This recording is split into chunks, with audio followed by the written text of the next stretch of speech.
چرا اینقدر مظلومین؟ به خدا مظلوم نیستم. چرا؟ چی شده؟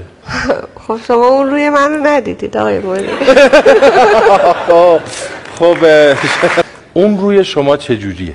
اون روی من خب خیلی دیر عصبانی میشم ولی وقتی بشم دیگه عاشق کار طنزم.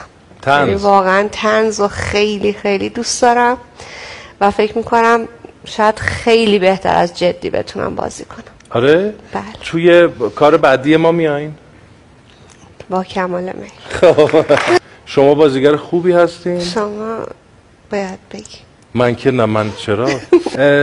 سوالای کوتاه، جوابای کوتاه. خیلی حرف زدم؟ نه اصلا. نه بابا میفرمودین سوالای کوتاه، جواب هر جور دوست دارید. ازدواج نکردین؟ خیر. چرا؟ دیگه قسمت نبوده. نمیدونم. نه حالا گفتم کوتاه دیگه. نه قسمت نبود یعنی چی؟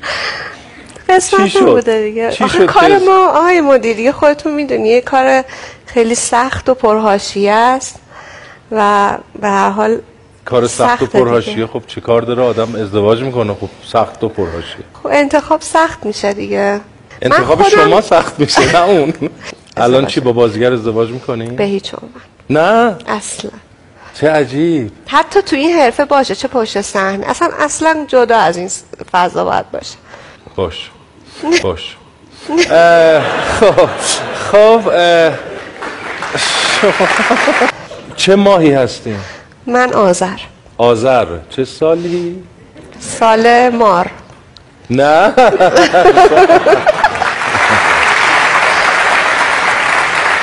چرا؟ نه چون میخوام به یه چیزی برسم. چه سالی؟ سال تولدت؟ 56. خب به چیز خاصی نمیخواستم برسم. همین رو خواستم اعلام کنم. لجبازین؟ مثلا شلخته مثلا شلخته نیستم. لجباز هم؟ لجباز خیلی. لجبازین؟ خیلی.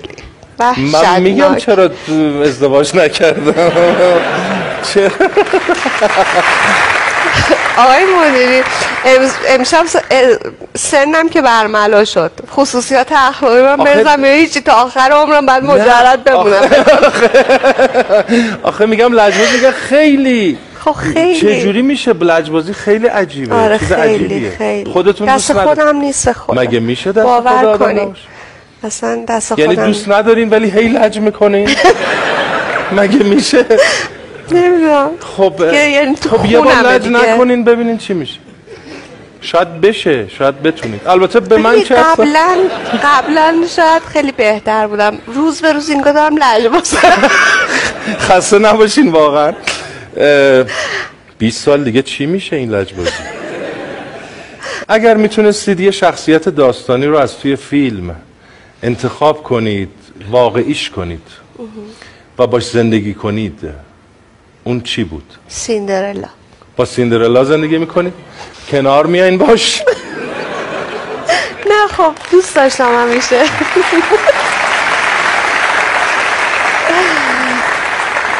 یعنی مطمئنم لنگ کفشو این میکشه اون میکشه.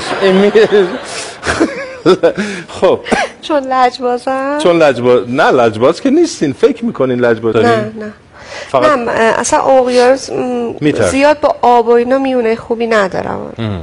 شاید به خاطر همین گفتم. سفر جاهای خشک میرین؟ نه آبی. زیاد سفر میرین؟ نه جایی میرم که آب داشته باشه، دریا، رودخونه اینا، ولی توی آب زیاد نه نمیرم. دارین روانکاوی میکنین منو؟ نه اقیانوس و فردا. نه خیلی چیزه، خیلی چیزه. عرض کنم که